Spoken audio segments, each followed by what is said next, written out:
All right, let's start with speaking part one. We are going to ask you some questions. You got to reply. Yes. How often do you use the internet? Almost daily I use the internet, and not whenever I want to be do something, I have never to do. Come on, relax, calm down. Easy. Um, How often do you use internet? I use internet every day.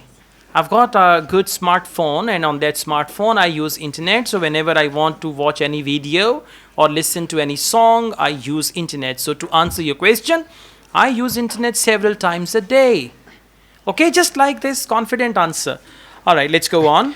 Do you think internet is a good free time activity? yes, I think it's a good activity to spend our spare time, and but when you have a free time, you visit.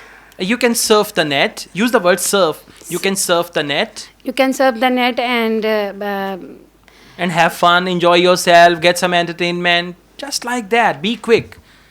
Okay? All right. Do you think children should use internet? I don't think so. Children will use to Children should use should internet. use to internet, because parents are not be having keen observation on the children, and they use in a wrong way. I think so. So it's not good to use children. Yeah, it's not good for the Independently. children to use internet. So grammar, connectivity of ideas, fluency, practice, familiarity with these topics, all these things you need to do. Okay? All right, thank you.